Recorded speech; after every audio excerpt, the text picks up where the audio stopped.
Welcome back to Encyclopedia.Zone. My name is Dr. Don Jolly. I am a writer and editor whose work has appeared in Penthouse Magazine, the Los Angeles Review of Books, among others. I'm also the editor-in-chief of Encyclopedia.Zone, the internet's premier home for literary shitposting. Check it out. We got new shitposts every fucking day. Hit up the rums, man. Hang out on MChat. We'll have a good fucking time. Anyway, welcome back to the zone. And today, it would really behoove the channel, I think, to address some of the latest developments in the 2020 presidential race, or maybe talk about impeachment. We're not going to do that, though. We are going to talk about some good, socially improving media that, it's going to, if you're a kid, and I know that we got a lot of librarians watching out there, they're just looking for that next hot, unbeatable Squirrel Girl level graphic novel that's gonna trade paperback, not graphic novel, but they're looking for that next unbeatable Squirrel Girl that's going to give the kids a good grounding in STEM. It's going to be educational for the kids. It's going to be a socially improving force. It's going to be fun and educational. And nothing says fun and education like the Punisher Back to School specials from 1992, 1993, and 1994, respectively. If you look over to the side of me here, you will notice the cover for number one, beautiful Bill Sienkiewicz cover. These were released in the fall of those respective years, and they're basically a collection. They're like an annual. It's a collection of stories by different writers and artists, short one-and-done stories that mostly focus on the Punisher interacting with children and schools. This was, of course, several years before Columbine, back when you could still publish a comic like this, and it is the Punisher Back to School specials are right in that fucking sweet spot for me of the perfect kind of semi-subversive, a little bit shocking, a little bit boundary-pushing American comics that are definitely intended for an audience of children, but that give that audience of children the kind of lurid content that they actually crave. These are not socially responsible comics. These are comics that give kids a lot of fucking bone-crushing violence in a school setting. It is shocking and probably deleterious to the fabric of public morality, and I, for one, can't get a fuck enough of it. You could get these comics in probably a dollar bin or a used bookstore everywhere. I think they were produced in massive numbers and they're not worth that much, and they are deeply entertaining. So we are going to step through some of the highlights of the Punisher Back to School specials today on The Zone. So in issue number one, there is a story called Mott Haven 10454, written by Chuck Dixon, and they do this cute thing with the credits in this comic where they give everybody like a school, like a class assignment rather than telling you who was the penciler and who was the inker. So the art was done by Walter McDaniel. I think he was the penciler because he's credited with drafting. Luzniak and Kobasic are credited with shop. Are they inkers? J.J. Birch is credited extra credit. So I don't know what the hell he did. Maybe he contributed to the art. The art in this story is real sketchy. I would not be surprised if it was done by multiple people. It's a story, it's kind of the Punisher Back to School special story where the Punisher, Frank Castle, goes undercover in a crime-ridden New York City, inner city high school, and there's kids are getting guns. He's got to figure out where the guns are coming from. And in the meantime, he's got to shove kids' heads in toilets. He's got to beat up kids. He's got to steal guns from kids. And as you can see in at the climax of the story, I think it's the librarian who's providing everybody with guns, but he ends up strapping a bunch of dictionaries to himself to create makeshift body armor while he has a gunfight in the school library. I'm not claiming this is high art. This is just a fucking excellent, violent, good, bad comic. And you really got to see it to believe it, especially because it is something that would be so impossible to do even a couple of years later. It's a fucking wonderful little story. And, I very much enjoy the angry Punisher with the book armor getting ready to push this guy's shit in. It's a very enjoyable image, very enjoyable story. So there's another story in in this number one called Back to School, written by Barry Dutter with art by John Ridgway. And this is actually like a really good little Punisher short story. And it's about these two kids. You see the two kids over to the side there. They get caught up. They're getting into being small time drug pushers. Just as the Punisher is annihilating the gang that they're going to work for. So they're skipping school. They're bad kids. They're like, they're like in 8th grade. And the Punisher threatens to kill him. Another thing that you're probably not likely to see in comic books today. I mean, there's an issue of the Shadow from the 1980s where the Shadow just like straight up eliminates a mentally challenged like 8-year-old. But in his defense, the 8-year-old did kill a U.S. senator. So, the Shadow was maybe like on the side of the angels with that one. But so these two kids are getting ready to get into drug pushing just as the Punisher fucking kills everybody that they could prospectively work for. The Punisher tells them they better not fucking skip school again. They better fucking get to class and pay attention or he's going to be watching. And the kids, at first, they don't believe him. And then they look out the back window. This is at the end of the story. They look out the back window of their classroom and they see the Punisher's creepy fucking van that he lives in. And the Punisher, this is the best line in this whole fucking issue, is it has a close-up on the Punisher's face, and he says, Punisher's War Journal entry. Yes, I am serious. And then the kids get A's in geometry that year. So what did I say? Socially improving comic, teaching good life lessons to the kids.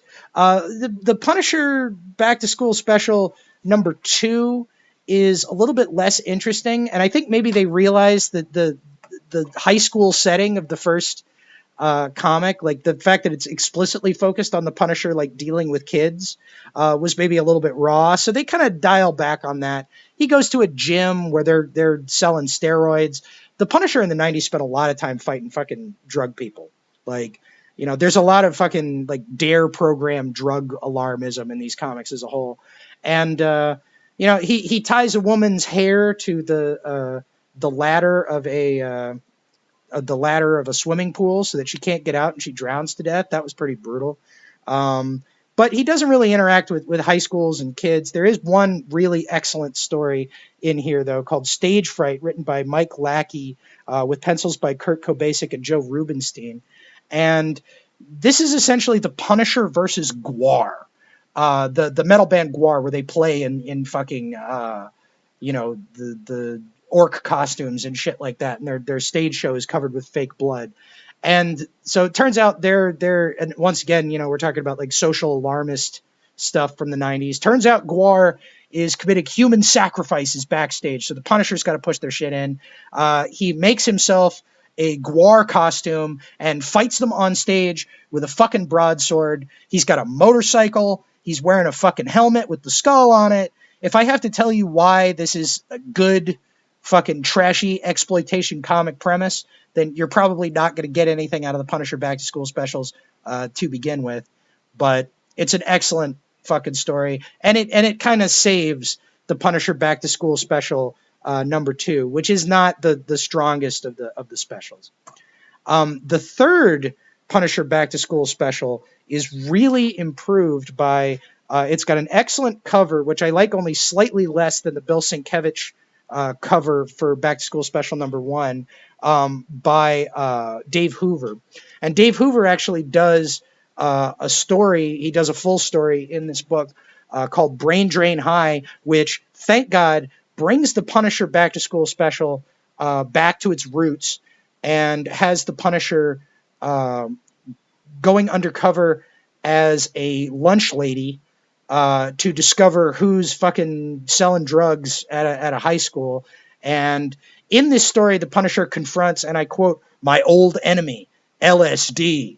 And there's a bunch of trippy sequences. You get like the Punisher gets dosed with LSD and Nam. Somebody puts LSD in the chocolate milk. The Punisher's got to fucking blow up a bunch of fucking people. I think the vice principal is selling the LSD. So you get that moment where the Punisher shoots the vice principal with a fucking shotgun. Yeah. Another excellent comic book exploitation story. And, Dave Hoover's art is the the covers and stuff, I mean, there's good artists involved in these things, but like a lot of annuals, they tend to have like the second string guys fill them out, because the annuals are like, they're big, 64 pages to 48 pages. I mean, I think all of these are 64. But they're not in the main book continuity, and they tend to be a place for people that are like upcoming artists or second string artists to kind of like flex their muscles without having to go on the schedule of a monthly book. And Dave Hoover, I think, is the best of the artists who do the longer stories in these Punisher Back to School specials. And Brain Drain High is just it's a fun one. And you get to see Dave Hoover really like stretch the Punisher concept, because he gets to do scenes of Frank Castle in Vietnam. He gets to do the LSD trip out scenes with like weird aliens and monkeys and bizarre weapons. And so that's cool. And the Punisher is a lunch lady. What more can I say? Fucking fun. Great premise. The last story in the last Punisher Back to School special is called The Lesson, and it's told from the perspective of a young gangbanger kid who was ambushing people on the elevated train platforms in Queens when the Punisher shoots him in the fucking spine and paralyzes him. And it ends on this note: the old D.D. Ray is dead, and I'd dance on his grave if I could. The new D.D. Ray is different, and he's here today to show you what a life of crime brings. Stay in school, learn to read, listen to your teachers, behave yourselves. You think detention is bad? You don't know the meaning of being punished. So, I was being a little bit sarcastic about these being socially improving comics, because obviously the Punisher in a high school is such a fucking raw concept from today's perspective. But, ultimately, all these comics were approved by the Comics Code Authority. They do have a very basic, almost Adam West Batman morality to them. A lot of them are about staying in school, learning to read, and doing your fucking homework. It's just while they deliver that message, they also show you a bunch of fucking brutal kills, gigantic guns, and the Punisher's built like a brick shit house, and he's just the baddest ass guy in the fucking world. And, I was talking about like the unbeatable Squirrel Girl at the beginning of this thing, and like that sort of preachy didactic quality that I think a lot of comic books have had over the last 10 years, maybe. I don't know. I mean, one of the problems is that there's a big difference between what adults think kids will like and what will benefit them, and what kids actually want to see. I mean, there's a really explicit focus in these comics that they're talking to a child audience, specifically a white suburban child audience. Like whenever characters show up that are like the audience insert character, they tend to be white suburban kids. Like the kids in Back to School, where the Punisher is keeping an eye on them and making sure they do their homework. They look like suburban fucking white kids who might be like skipping school and trying to sneak cigarettes, like, very, very low level delinquents. And I think that's kind of the assumed audience for a lot of this stuff. And what do kids who live in, pretty comfortable, very like hyper mundane circumstances, like the 1990s, suburban experience, what do they want to see? They want to hear about seedy shit. They want to hear about the shit that they're not allowed to hear about. And the Punisher, it's that perfect fucking like children's pulp fiction thing, like that perfect combination where it's clearly for children, but it's about topics that they feel adult from a child's perspective. Like if you know anything about drugs, the way that these comics talk about drugs is completely fucking ridiculous. But if you're a kid who doesn't know shit, you feel like you're seeing some you're seeing some grit, you're seeing some darkness. And of course you are seeing a significant amount of extremely entertaining violence. And, I mean, there's still Punisher comics, there's still violent Punisher comics, but it feels like there was a moment, in the 50s, you had the EC comics, which would, give kids this grotesque, really gory, frightening horror imagery that you couldn't really get elsewhere. And of course, that was like such a threat to people, and they proved so popular that there were congressional hearings, and they ended up instituting the Comics Code Authority to prevent that kind of lurid imagery from getting into the hands of the youth.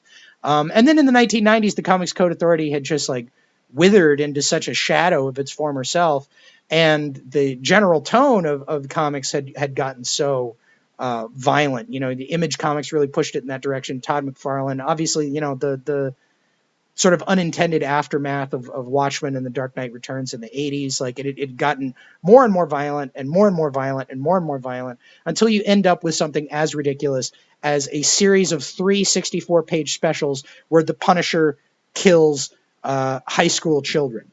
Like if you go back to the cover of Punisher after school special number, or back to school special, excuse me, number 3, like he's on the stoop of a high school. You see notebooks and homework scattered on the ground along with pills, so you know the kids are doing drugs. The Punisher just shot a bunch of fucking kids. Marvel Comics published this to a mass audience in the 1990s. Like, is that a socially improving message? Is that like something positive? You know, no, not really. But man, it's funny. It's hilarious. It's fucking wild. And if I was a kid in the 90s, as I was, these sorts of comics would have really felt like something dangerous, something that I wasn't allowed to see, and something just so much fucking fun. I love comic book back issues. I'm sad to see the state of the American comic book industry today, but at the same time, I kind of don't care, because you could get these things for a fucking buck. And they're awesome. You know, you read them in 10 minutes. It's a good companion on the bus ride to work or when you go out to take a cigarette break. I love American comic books, and I love the Punisher back to school specials. If you find them hanging around, give them a shot. And we will have more political content on the Zone next week. So look forward to that. And if you like what we're doing here at Encyclopedia Zone, be sure to hit up patreon.com/HRC2020 and go to encyclopedia.zone. Check out the posts, check out the posters. We're going to have some new stuff there really fucking soon. I'm working very hard on all this stuff, and I hope everybody's having a great week. We'll see you later.